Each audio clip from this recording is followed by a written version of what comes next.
What is up, Yankee fans? I'm Ryan from Fireside Yankees, and in today's video, we're talking about the Yankees' 4-0 loss to the Tigers in their third spring training game. It was their second game at home. This game was started by pitching prospect Shawn Bole. We saw some of their everyday regulars, but for the most part, this was a pitching-dominated affair. There's a good bit to talk about, but before we get into everything, make sure you guys like, comment, subscribe, and turn on that notification bell. We'd greatly appreciate any and all engagement we can get on this video, so if you can do that, that would be great. Without further ado, though, let's get into today's video, and let's talk about how the Yankees played today. Now, look, you're not going to see a lot of conclusions drawn from spring training games, especially when we're this early into spring, but there were some things that stood out to me. Shawn Bole, who got the start today, delivered 3 innings of scoreless baseball with 4 hits and a walk allowed to 2 strikeouts. The right-hander has dealt with injuries over the last few seasons, but his weird, funky arm angles stood out to the Yankees during live BPs, and you got a sense or a taste of that kind of funky arm action in today's start. I thought he looked pretty composed. I liked the movement of all of his pitches. I'm not sure how it's going to translate at the major league level, but he was facing a plethora of guys who are expected to start on the Tigers in 2025. Again, don't want to draw too much from it. Hard to kind of dictate whether he's going to ever be a big leaguer or not, but sitting between 90 to 92 miles per hour on his sinker with good horizontal movement. His changeup was very impressive, and his breaking ball looked really sharp too. This is someone who could be an upper-level depth arm for the Yankees, someone who could make a spot start or pitch in relief if needed. I don't view him as like a top prospect, but definitely someone to keep eyes on, and someone who definitely impressed today with his sidearm funky delivery. The next pitcher who came in was wasn't pitching prospect Cam Schlittler. It was reliever Fernando Cruz, and now Fernando Cruz kind of struggled today. He allowed 3 runs, most notably on a towering home run, but I thought there were a couple of things to take away that were positives. The cutter kind of changed it a little bit. It was played more like a slider. That could be a game changer for him because his cutter has been god-awful over the last few seasons.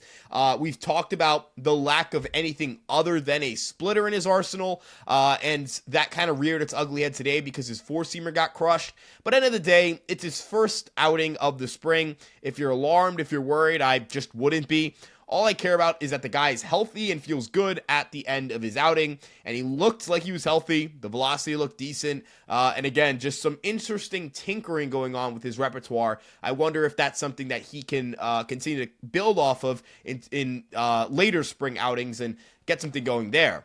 Now, let's move on to Cam Schlittler, who tossed 2 innings of scoreless baseball with 1 hit and 1 walk allowed as he struck out 2 batters, and he's the guy I walked away the most impressed with today. He was really sharp. His stuff looked really good. He was sitting about 94 to 95 miles per hour with good vertical movement on his fastball.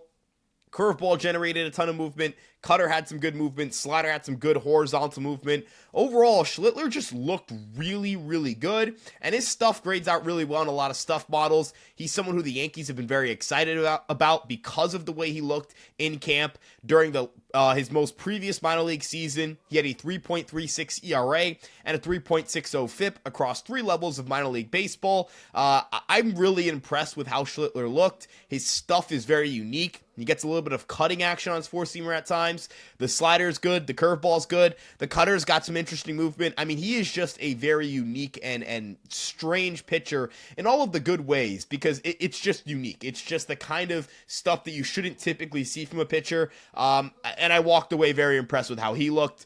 You had Jeff Hartlib come in, and he allowed just 1 walk in an inning of work. He struck out 2 batters. He was throwing a lot more sliders in this outing than he has in his career previously. I wonder if the Yankees pushed that sharp slider on him. It's a tight breaking ball, not a ton of lateral movement, but a good amount of vertical drop. I think that's a pitch we'll see him feature pretty heavily this season, and one that if he can hone, could make him a fun relief option. His velocity was down though, which could be a product of his first outing of spring, but if he can get it back up to that 95, 96 mile per hour fastball that we've seen in previous seasons, he could be a force to be reckoned with and someone who could get reps at the major league level down the road.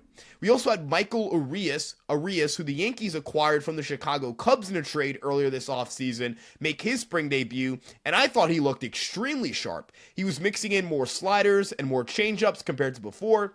He threw just 5 sinkers today. Last year in AAA, he used his sinkers 67.5% of the time. So it wasn't just his primary pitch, it was his crutch. And I think that got him into a lot of trouble because he couldn't locate that pitch consistently in zone. But with more sliders and changeups, you're going to get more swings out of zone. You're going to get more whiffs, more swings and misses, more soft contact.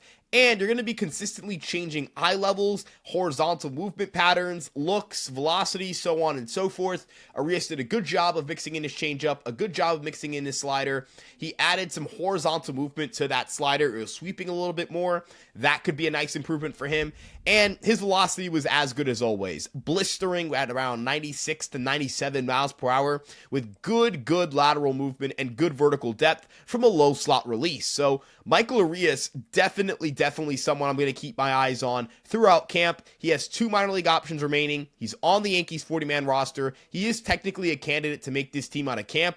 And he's only entering his age 23 season. So he's very young. He's very raw. He didn't start pitching at the professional level until 2020, if I'm not mistaken, because he was actually originally signed out of international free agency as a shortstop. So Arias is someone I'm very excited to see perform in spring training. The arm was lively. I was very impressed with what he displayed. And then finally, we had Reyzelman come in. And Reyzelman is someone I've talked up as the best relief prospect in the organization. I still feel that way. He struggled a little bit in his outing. He allowed 2 hits and an earned run, but struck out 2 of the 5 batters he faced. That fastball velocity was a little bit inconsistent, varied a little. He was throwing fastballs as hard as 96 miles per hour or as slow as 92.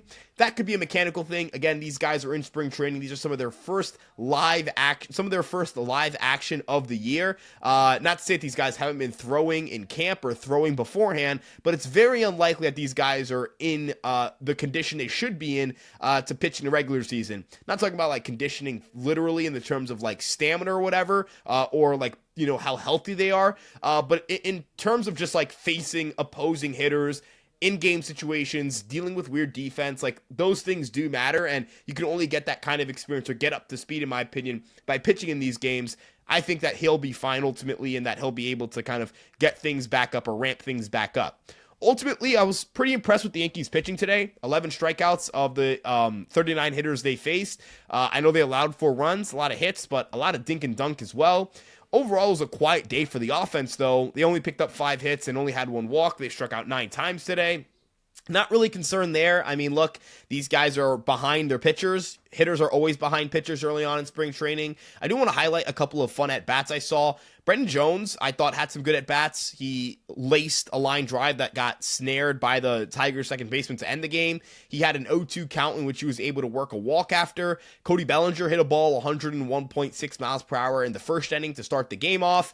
And Anthony Volpe, I know he got out twice. Didn't have the biggest day at the plate. I get it, but he's swinging the bat a lot harder. Those changes have stuck.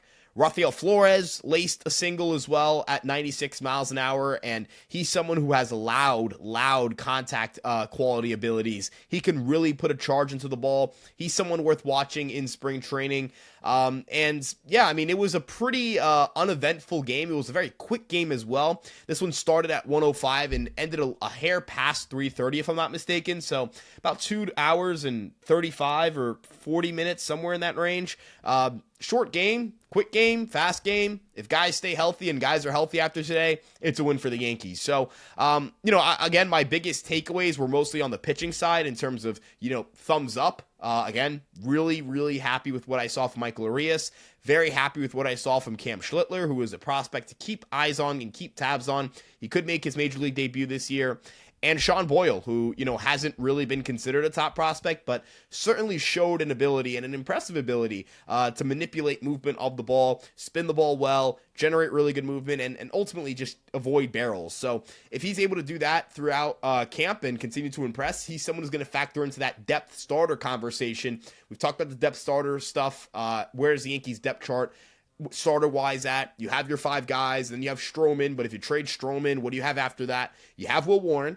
Clayton Beater's now reliever, so he's not in that conversation. I'm not sure Yoendrys Gomez is going to be considered a starting pitcher at this point in his career. He hasn't displayed the stamina or command to do it. There's a lot of question marks. Carlos Carrasco, JT Brubaker, who is dealing with an injury currently, so that's a little bit of a concern for him as he tweaked something after being hit by a liner in the spring opener. So again, that's something where like the Yankees are going to have to monitor that. Is he out of that conversation for the time being? And then you start looking at the upper levels of the minor leagues, and that's where a Shawn Bole can come into this conversation, where even a Cam Schlittler can enter this conversation of guys who they feel comfortable throwing in a big league game if they absolutely have to. Again, that is something we'll have to monitor throughout the spring. We'll have to see how the Yankees kind of navigate through their roster, what injuries come up or which injuries don't come up. But yeah, I mean, it was a pretty productive day for the pitching staff. They missed a ton of bats. They didn't walk a ton of guys. They got a little unlucky with some batted ball contact, but also part of it was some poor defense. And this is kind of a conversation that isn't maybe as positive, and it's the one regarding Jasson Dominguez's defense in left field. He dropped a fly ball, lost in the sun. It turned into an out because the Yankees were able to relay the ball in time and quickly enough, and the Tigers, they sent the runner home. Wasn't there in time. The throw beat him comfortably. And then you had another ball that, a little bit of a tougher play. Ball was in center field. Looked like it was misplayed by Dominguez, where maybe he ran the wrong route or had the wrong route. And him and Bellinger were unable to converge on the ball. Not on Bellinger, definitely not on Bellinger, but these were the two guys who were closest to the ball. I think Dominguez should have gotten that ball, but again, that's my eye test. That's just me looking at it first look. I would love to see some catch probability data on it if that ever comes public. But, you know, left field is going to be a problem for Jasson Dominguez. It's going to be a growing process. We'll see if he can continue improving on that side of the ball. It's definitely possible. I mean, I'm not going to sit here and rule out the possibility that he just needs more time to get comfortable out there. But of course, if you're a Yankee fan, you want to see that comfortability happen now. You don't want to see it, you don't want to see him make those mistakes in games in the regular season where he can cost you wins, especially with the emphasis placed on defense this offseason. Again, I'm not like sounding alarm bells. It is important to talk about. These are things that happen during the game. This is a post-game conversation, so that's going to come up.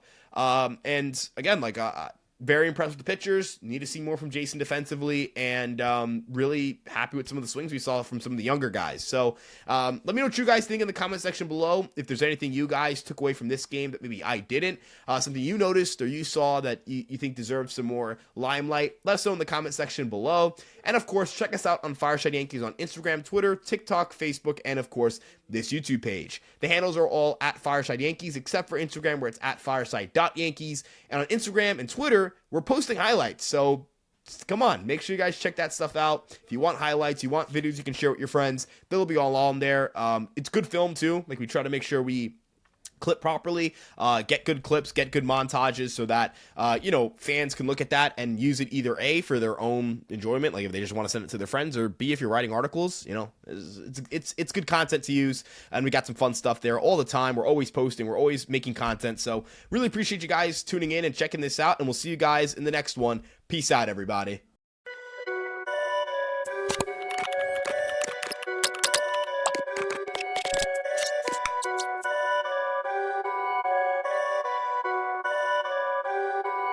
Perfect.